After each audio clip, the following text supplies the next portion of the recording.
Hello everyone and welcome back to Alice's Warped Wonderland. Not enough people, they seem to want to watch this, so we're going to be continuing off where we left. Load in.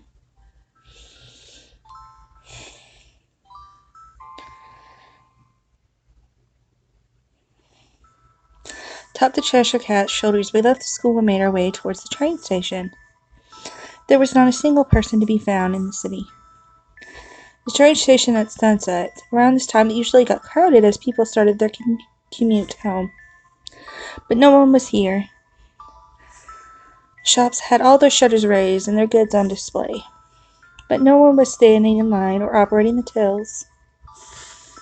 Empty cars were stopped on the road at traffic lights.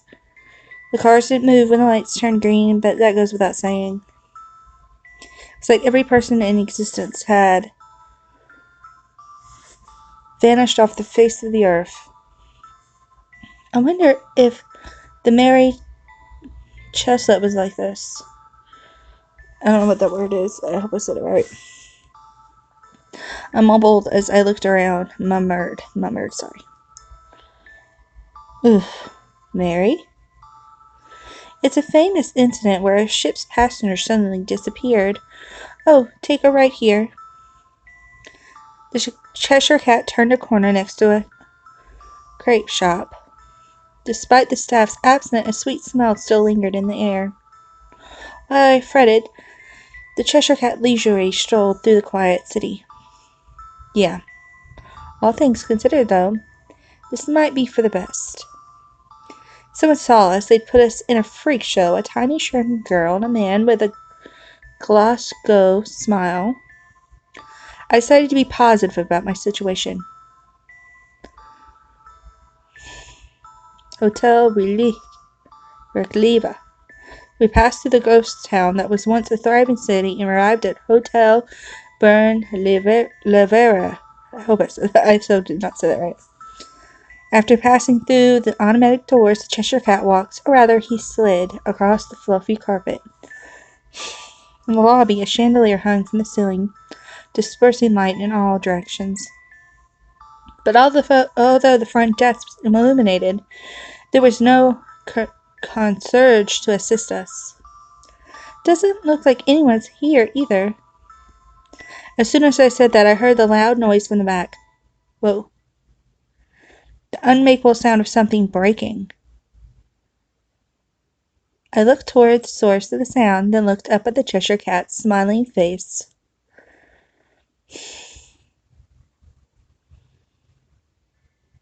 Hey, is that blood? What could this be? I couldn't believe what I was seeing. The sound we heard was coming from a restaurant inside the hotel called Eba, but when we went inside, we discovered a mysterious and ominous object. That much I could see, but I couldn't identify what it was because it was so big. It was so big that it couldn't all fit in my field of vision. Whatever it was definitely something weird.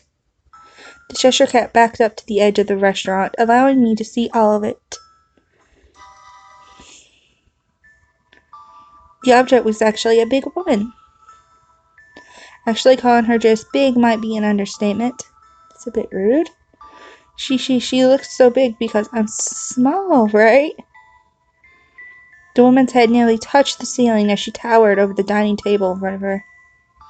A feast was spread out before her, and she was devouring it at a remarkable pace. She ate messily with her hands, and a section of tablecloth in front of her was wet and sticky with food scraps. I cannot say the word. Who could that be? She's the Duchess. The Duchess? Is she an acquaintance of yours? The Cheshire Cat nodded. This woman didn't have a fraction of the elegance that the title Duchess confers. But everything she wore looked expensive, including her white dress that looked ready to burst, and her pearl necklace that was practically strangling her. While I was staring at her with my mouth open, the Duchess gathered all the food on the table in her arms. And then she devoured everything at once, plates and all. A loud, unearthly chewing sound resonated through the room.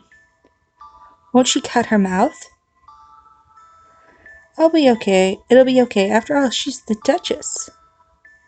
The Cheshire Cat replied with an answer that answered nothing. We watched the Duchess as she managed to swallow everything in her mouth. All the food on the table, as well as the dinnerware, was gone. The Duchess stared silently at the empty table. Maybe she's full? But no sooner did I think that, the Duchess began to ring the giant bell on the table. Instinctively, I covered my ears. The sound was 10 times more terrible than the sound of lottery bells in shopping districts. The back door opened, and out jumped a stumbling footman holding a silver tray. Cheshire Cat, look! It's a frog! Yes, it's a frog, remarked the Cheshire Cat. It was a green frog, roughly the size of a child. It walked with capability on 2 legs. On top of that, it wore a white shirt, the bow tie and tuxedo vest. Judging from his appearance, he looked like an excellent restaurant server. Several frogs jumped out and followed the first one. They all held dishes of food in one hand. Just as the frogs served the food on the table, the Duchess let go of the bell and began to devour. Everyone looks really busy. I began to scan the restaurant, taking everything in. As my eyes darted toward the other end of the table, I could see that there was another seat surrounded by dishes. Someone else was sitting there, slumped face down on the table, practically buried in all the different dishes. I looked at the Duchess, the frogs, and the mysterious person slumped on the table and considered my options. Who should I ask regarding the White Rabbit? I asked the person slumped face down on the table, asked the frog footman. I am scared to go near the Duchess because I think she might eat me. And I'm not entirely sure what the frog footman would do. So I'm going to ask the person slumped down on the table.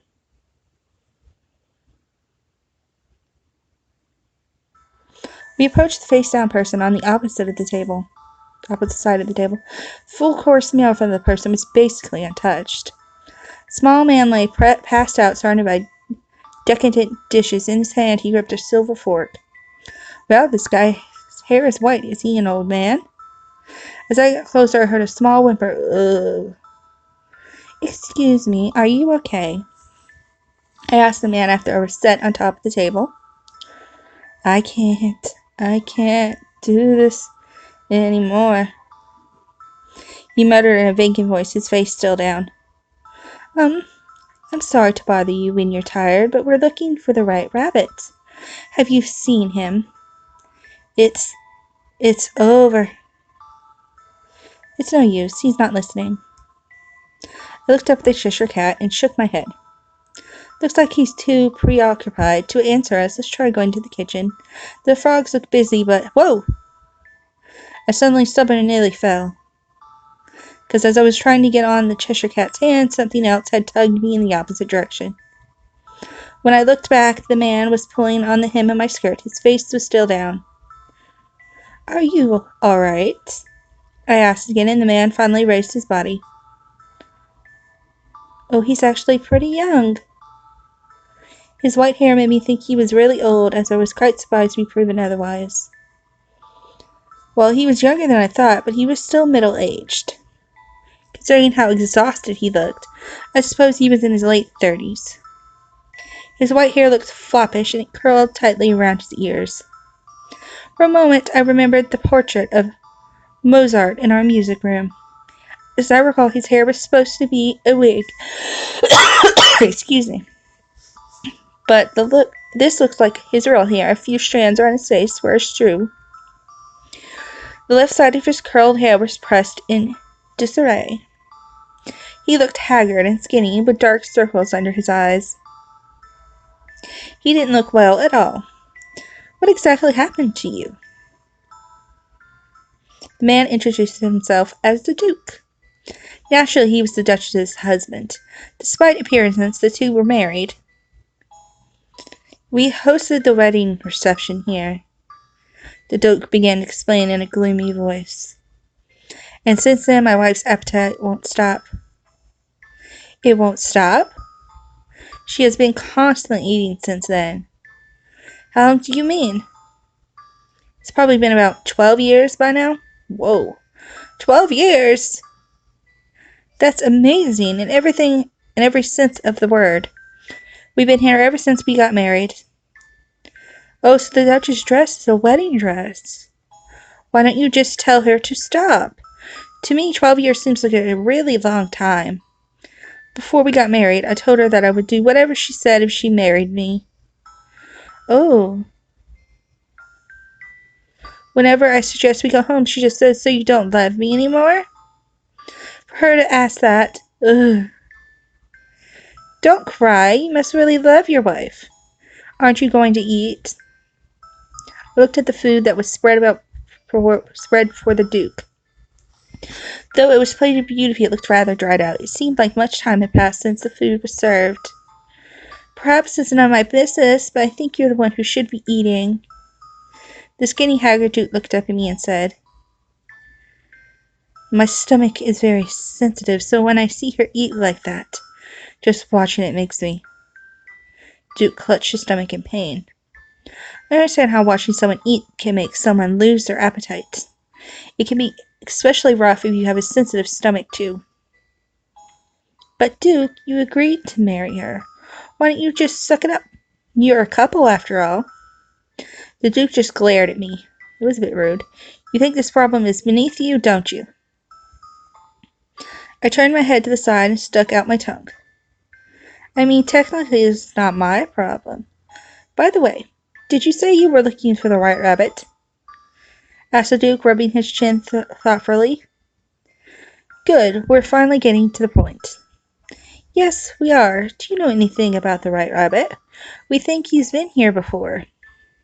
I wonder.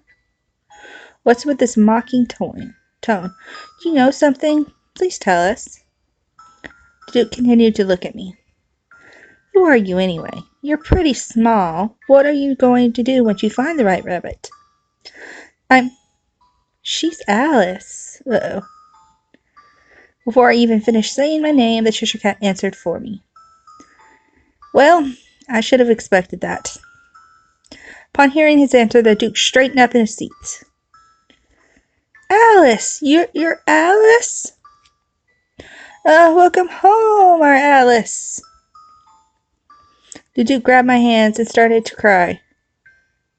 Huge drops of water started falling from above my head. Don't cry so much. I'll get all wet. After crying for a bit, the Duke finally let me go. He took a white handkerchief from his breast pocket and blew his nose in it. Alice, my stomach is just so sensitive. He looked at me very intently, and I felt like I had to say something. Oh, that's too bad.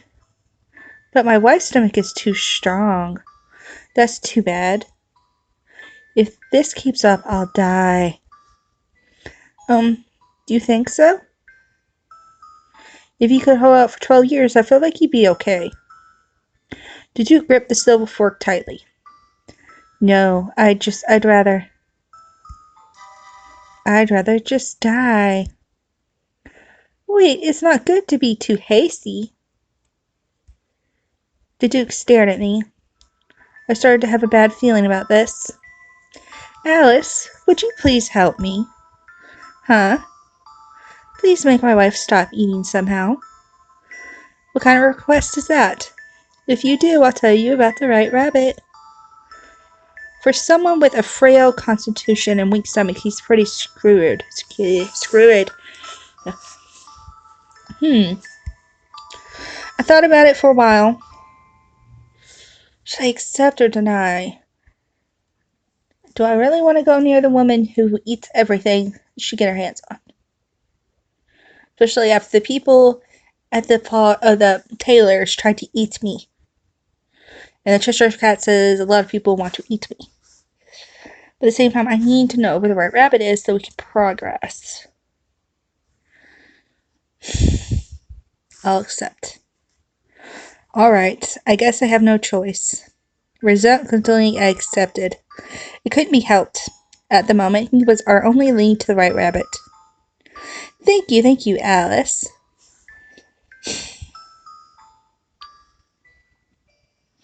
Alright then, what should we do? I stood on the table, arms crossed. I glanced at the Duchess. She really has a big appetite. I can't say that word, so. Serve something that tastes terrible. I don't know if serving her something that tastes terrible would work, because she ate the freaking dinnerware. Use force to stop her. She's 2 times bigger than me. The Cheshire Cat might be able to stop her, but somebody's going to get hurt in the process. Try to threaten her. Stop bringing up food. If I threaten her, it could end up the same thing as using force. But if I stop bringing out food, she might try to eat me instead. But the Cheshire Cat is here, and he would protect me.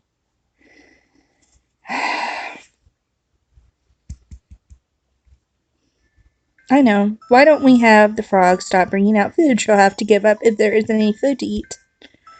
The Duke tilted his head cautiously. I don't think you should do that. Why? I know it's a simple plan, but it might actually work. Well, you could try it, but several frogs will likely die. Huh? The last and only time they stopped bringing out food, she ate one of the frogs that came to bust the table. Ate? That's why the frogs are so desperate to keep bringing food. This plan is no good. She eats all the frogs, she'll definitely eat me next. Ugh.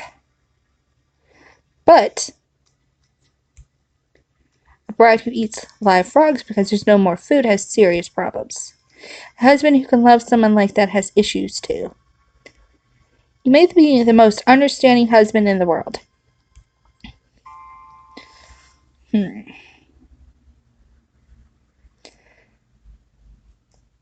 Maybe I want to go. I got it. What if we bring out something that tastes terrible? Tastes terrible? At the moment, the sound of the Duchess's crunching and plates echoed through the restaurant. Yeah, I thought as much. What was that about? That tastes terrible? Oh, nothing. Whether it tasted good or terrible no longer mattered anymore. Really, we should think about how to effectively use her stomach for the greater good. What if we made her eat industrial waste? You know, I might be on something there.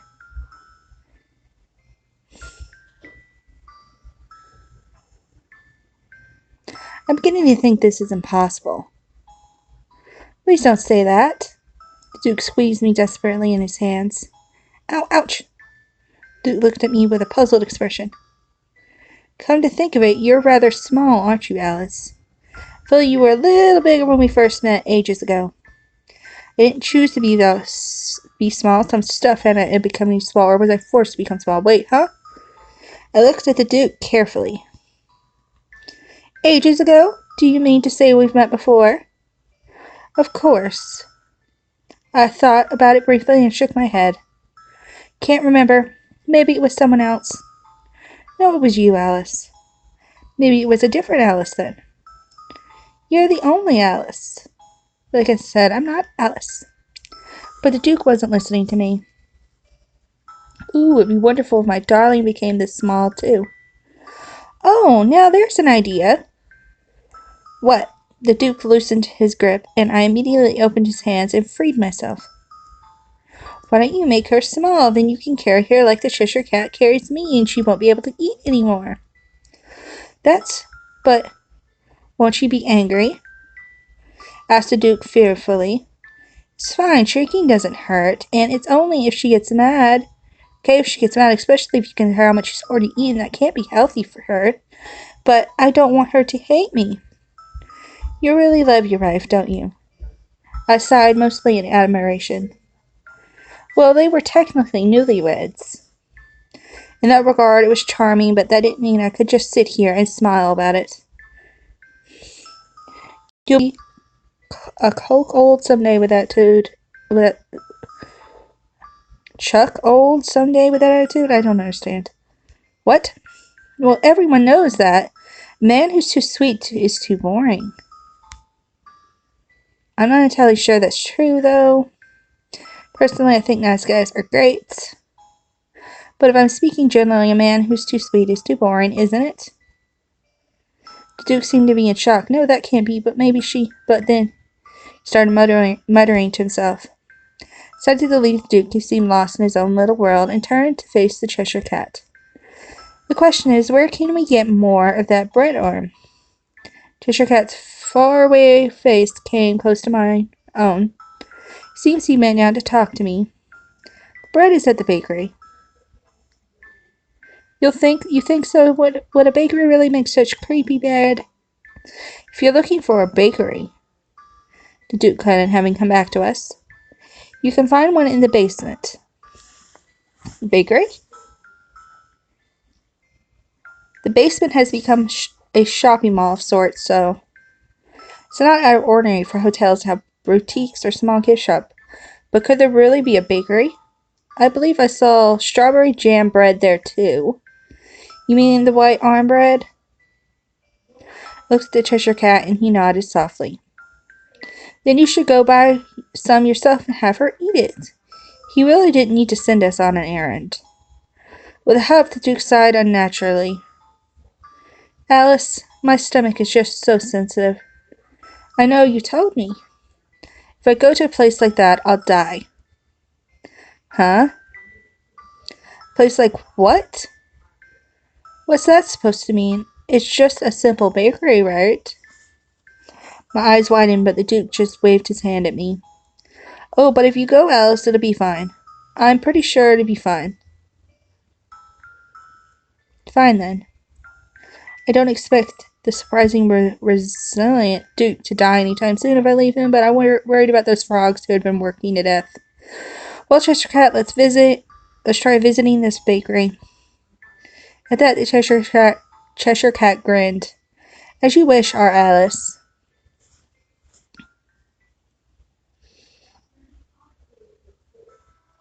We rode the elevator to the basement and arrived at the shopping mall. Of course, there's no one here either. Lights were on here and there, but there was no sign of people. A pond made of tile rested in the center of the floor. In the middle of the pond stood a white statue of a woman, poised as if she was holding something relevantly in her left hand. She was like the Lady of the Lake. At the far end, there were 5 or 6 shops in a row. Among them 2 were bakeries. 2 bakeries in a hotel basement seemed unnecessary, but I decided it was best not to ask. The 2 bakeries were diagonal across from each other. The bakery close to us displayed Tosuka pastry shop, a sign out front. Looked like a bakery you'd find in a downtown Tokyo. The other bakery displayed Kimita Bakery, on a sign out front. Shop had more Western style feel to it. Let's look in the one closest to us for now. At my urging, the Cheshire Cat headed toward Tsukura pastry shop.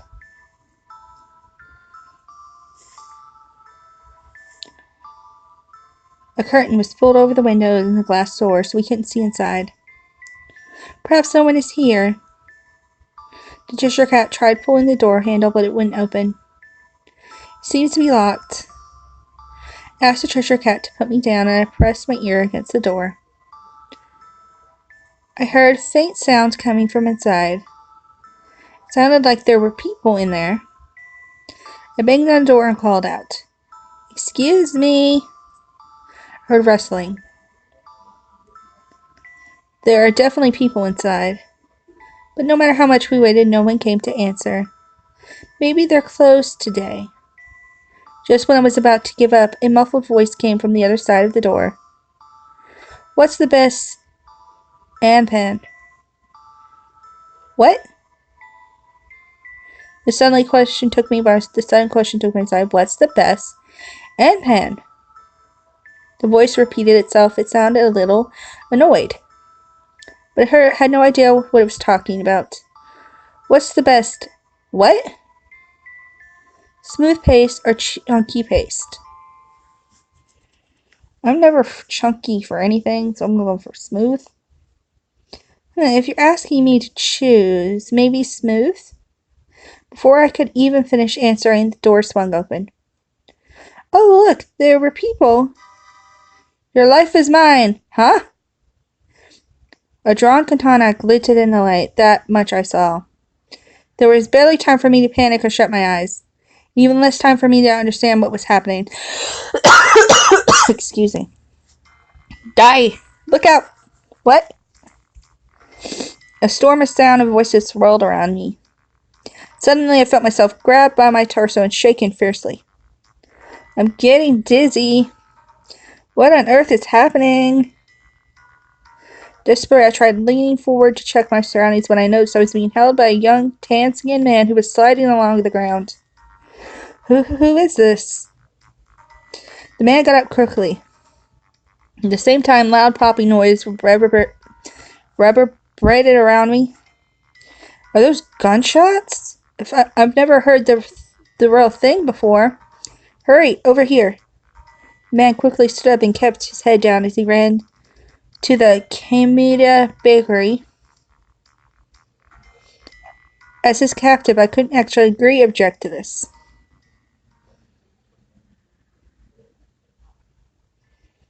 We entered Kamita bakery as an all-out gunfire seemed to rage outside.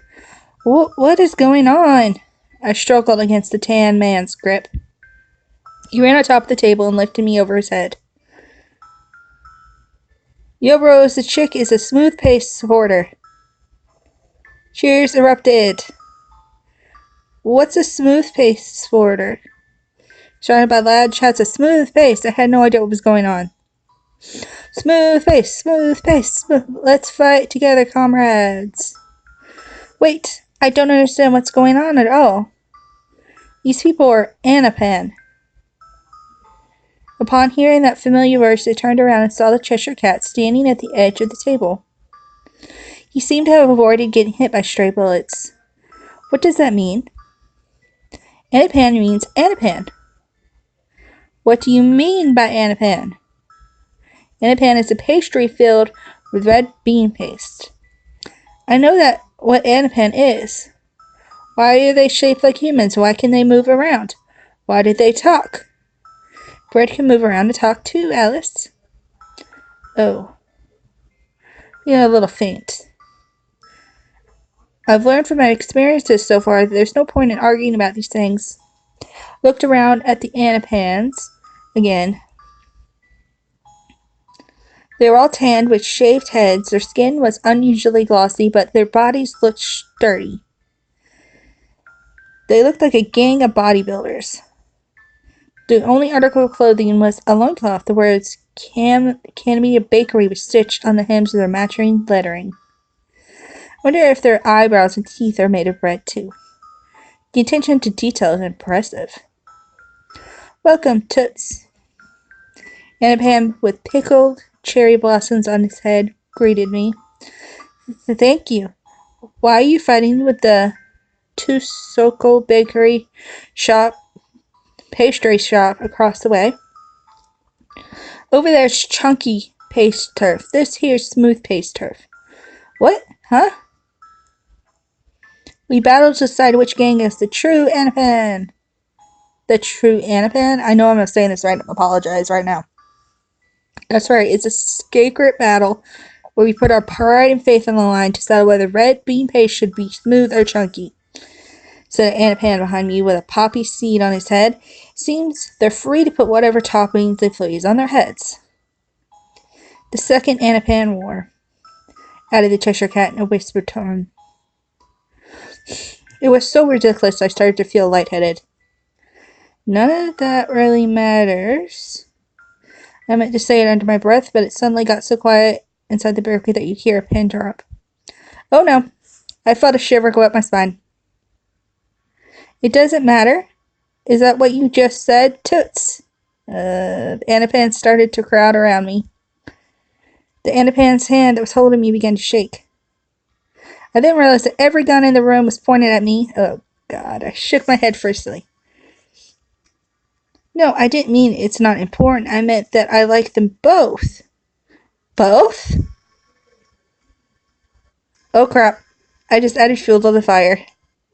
Spy! Traitor! Kill her! Kill her! Dang it. Strange, hysterica seemed to spread. The hand that gripped me began to squeeze even tighter. Am I going to die? I never thought I'd be killed by anapans. You really never thought life would take. Never really know where life would take you. Wait, there's no time to think in such leisurely thoughts. Cheshire Cat, don't just stand there smiling. Do something. The Cheshire Cat tilted his head, flashing his faint smile. But Alice, cats are creatures that smile. That doesn't matter right now. The motion came to a sudden stop. Alice? She's Alice? The quiet buzzing soon gave way to loud cheers. Alice! Our Alice! Welcome home, our Alice! I couldn't keep up with what was happening. I just stood there with my mouth open. Then one anapan with sesame over her head stepped forward. The cheering came to a sudden halt. He seemed to be their leader. Lady Alice. Lady? You're our savior. Savior of bread? This was not the time to be confused. Things had taken a turn for the ridiculous. We've been waiting for you. You are the one who will put an end to this long battle. I am not and never have been such an important person. I shook my head fervently, but the anapans did not listen to me at all. The leader raised his head high. Alice's words are the words of heaven itself. Now please proclaim the righteousness of the smooth-paced gang. Oh my god. Righteousness? What's righteousness about anapan? Oops. Sorry, I'm trying to keep my computer from going off. Just then the door to Kamita Bakery flew open with a loud slam. Hold on a second. Their game of anapan stood at the entrance. The glowing outside Chusoku pastry shop when otherwise they looked the same. This looks like it's about to get complicated. I clutched my head. You cowardly smooth-paced bastards, we won't let you have bend Alice to your whims, shouted the chunky-paced anapans as they readied their katanas. Cowardly? The smooth-paced anapans began to get excited. Pipe down and cram it. If you're not cowards, why don't we take this outside? Let's fight like honorable anapan for Alice. Wait, you can't just bet me. Alright, we'll take that bet. At least let me finish talking. We'll make you eat those words. I said, but the time for talk had ended and I was carried out of the shop.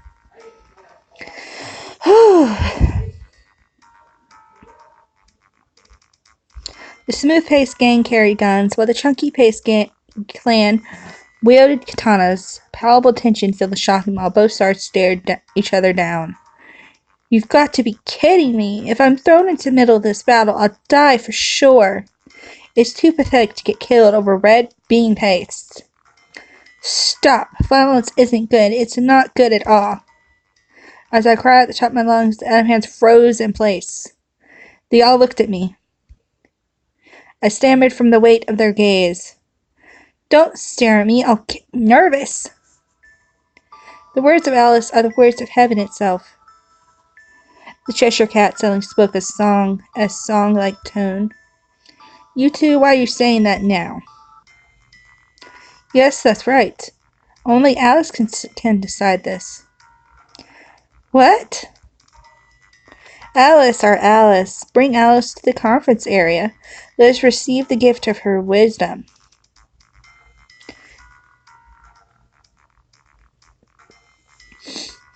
The anapans assembled in the middle of the shopping mall in front of the Lady of the Lake. Had placed on top of her hand, which pointed towards the heavens. Hey, wait a second. My word is not the word of heaven. I'm telling you, I'm not that important. But my scream was drowned out by chants of Alice, Alice, Alice. Ugh, no, what should I do? Make a decision and deny it. Well, denying is not going to work because they're not listening to us in that regard. So I'm probably going to have to make a decision. I have no choice. If it's come to this, I just have to make a decision. I stood up and yelled. Quiet! The commotion stopped at once. I understand a decision will be made. However, I calmed down the commotion that was about to start again. I am not the one who will make the decision. Everyone will. We're going to discuss it. Discuss it? That's right. It's not good to resort to violence to settle things without discussing it first. It's not good at all. The Anapan stirred. After a while, a consensus was reached. Well, if Alice says so, all right, I guess. I sighed in relief. For that time being, it seemed we had managed to avoid an all-out gang war. Well, let's throw our weapons away. Then we'll start talking. We would start talking, but the Anapans just glared at each other and refused to let go of their weapons. I guess I have to walk them through this step by step. Okay, then let's throw them away together. Even one Anapan is still holding a weapon inside admits defeat. Okay, let's do it. Ready? Go! At my command, the Animans quickly threw their weapons away.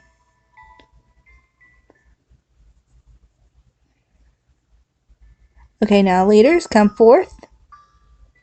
The leaders of the chunky Anapans and smooth Anapans stood and came forward. Okay, well first you have to appeal to one another. Yes, can we start with the smooth Anapans? Ugh, I'm getting nervous. It was my first time moderating anything like this. The leader of the smooth Anapans cleared his throat and with an arrogant cough. I'll start us off with, if you don't mind. Now then. No matter what anyone says, smooth red paste is most pleasing to the tongue. So luxurious, so smooth. Chunky red paste, by comparison, is just awful. The rough skin of the beans gets stuck in your teeth. Unyielding, the leader of the chunky Anapan countered. Such a sign of immaturity. Consigliere would pick chunky red paste. Only the true enlightened know what is the best red bean paste. It is on a completely different level than smooth red bean paste. How absurd. Chunky red bean paste is just incomplete smooth red bean paste. If you want to talk levels of completion, our standards are way higher than yours. The beans are left incomplete on purpose, for that is a true Japanese beauty and simplicity. If you don't understand that, you don't deserve to call yourself Anapan. Grrr. The leaders of the smooth Anapan growled. Maybe smooth Anapan is inferior. The leader of the chunky Anapan seemed to view this as an opportunity that he rushed in for attack. Furthermore, I feel smooth red bean paste is bland and lacks variety. Wouldn't you agree? Chunky red bean paste can be used in shaved ice, soup, and mochi. We are present in many food categories. I'm sure that must be difficult for Anapans who lack the versatility to do their jobs properly to understand. As if regaining his dignity, the leader of the smooth Anapan huffed loudly through his nose. I guess we are just not as fighty as you lot are. How do you expect to stay true to the essence of red bean paste if you keep spreading yourself so thin? Go right ahead and dabble in shaved ice, soup, and mochi. But don't you dare call yourself Anapan. Such unfaithful bean paste could never understand the horror of an Anapan. The honor of an Anapan, oh my god. Grr. The leader of the chunky Anapan shook his fists. Wait, what is the honor of an Anapan anyway? We are so versatile? You mean you're a jack of all trades and a master of... Besides, you can make soup with smooth red bean taste too, and shaved ice and mochi too. Then you're a jack of all trades too. The crowd stirred with cries of, "What did he just call us?" And the stirring grew. The area started to become chaotic. Alice, what are your thoughts? Huh? Me? I had slipped into the role of bystander and was startled to be addressed. When I looked to both leaders, they were looking at me intensely along with the audience. I need to be careful about what I say here. I just researched my brain. Decided for one of them there would definitely be bickering. So, Alice, please give us your opinion. The Anapan surrounded me. I think appeal for peace or change the subject. I think the only thing I can do is appeal for peace because they're going to get upset if I change the subject. Hey, why don't we try to get along? After all, you're all the same Anapan, and that's why we can't forgive them. The chunky and the smooth Anapan shouted simultaneously. You guys have more in common than you realize. I like you both the same. I think there's a good quality to each of you. That's not good enough. You must choose a side. You must come to a decision. Which do you prefer, us or them? I feel like a man choosing between his wife and his mistress. Okay, that was a little bit out of the ballpark from nowhere. Well, I suppose woman cheated too. I said I like you both the same. There's no contest. You're both great Anapans. Then picture this. If the last day of your life, a smooth Anapan and a chunky Anapan are placed in front of you, which do you eat? What? What's that supposed to prove? Please just answer the question, Alice. No, there's no way I can choose. Whatever which one I don't choose will just get angry. I started to get annoyed. No matter what I choose, a fight will break out. You guys don't even want to stop fighting, do you? The hall grew quiet. I must have touched a nerve. Some time passed, and the leader of the chunky Anapan spoke. No, Alice, we are all honorable Anapan. We respect your words. Yes, we will not fight, but in return, please speak the truth. We would like to hear your true feelings about this. Smooth Anapan leader looked up at me with a serious expression on his face. How am I supposed to answer this? I've never had one of these. Oh boy, they're serious about this. Okay, I understand. I need to answer honestly. My true feelings? I closed my eyes and tried to imagine it. The last meal of my life, in front of me, 2 Anapans. Now, Alice, your true feelings. Neither. What? I wouldn't eat Anapan as my last meal. What? Oh shoot. Oh shoot, oh shoot, oh shoot, I'm going to die. Screams echoed through the mall. You. The leader of the smooth Anapans pointed a finger at the chunky Anapan leader. This is your guys' fault. You're all freaking... How dare y'all eat those words? In an excuse to fight, the smooth Anapan's chunky Anapan broke into a melee. Torn, a panel flew through the air. Wow, I'm really glad I took away the weapons. As I thought quietly to myself, my body began to suddenly float. Quickly realized that the Cheshire Cat had picked me up. I smelled strawberry jam bread coming from the Two-Circle store. For a moment, I had no idea what he meant by that. Oh yeah, we're here to look for strawberry jam bread. I completely forgot. That's not good. So I think I learned something from all this, I said as I climbed the Cheshire Cat's shoulder. What, Alice? When it comes to sensitive problems like this, an outsider really shouldn't meddle in them. Also, I don't want to eat Anapan on my last day alive. Words of wisdom from our Alice. Carried by the Cheshire Cat, we bypassed the uproarious square and headed towards the pastry shop. I'm not even going to try to say it in orange. It's insulting for me to try. I searched inside the pastry shop until it made it to the far side of the kitchen. There was a place card on the door. Fresh baked strawberry jam bread. Well, that makes things easy. Accomplished by the Cheshire Cat, as per usual, we proceeded forward.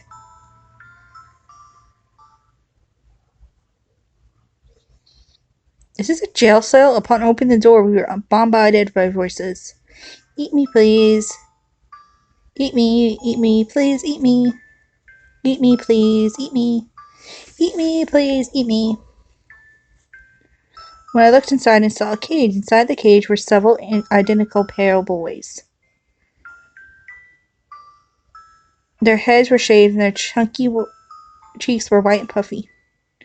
They shoved each other aside to grab on the steel bars on their cage. Eat me, please, eat me, eat me, please, eat me. Oh my god, I'm creeped out so freaking bad right now. What the? Who are these kids? They're strawberry jam bread. These kids are? Now that I think about it, their pale skin looks a lot like the arm from the school building. Why are they in a cage? Because people will die if they're not in captivity. What? That's weird. This actually sounds like a dangerous reason. Even among bread, strawberry jam bread has a particularly deep obsession with being eaten. A long time ago, the dodo bird was confronted by a gang of them and it died due to overeating. For that reason, it was decided that we should lock the strawberry jam breads. Keep the strawberry jam breads locked away. Sorry. It was the last dodo, too, mused the Cheshire Cat, though he didn't seem too torn up about it. That's quite an unfortunate history. If you're not too hungry, we should only take one of them. Well, remember, I'm not the one who's going to be eating it. Okay, I think I'm going to have to stop here, so please leave a like, comment if you wish, and so for more, I'm out, people. Bye.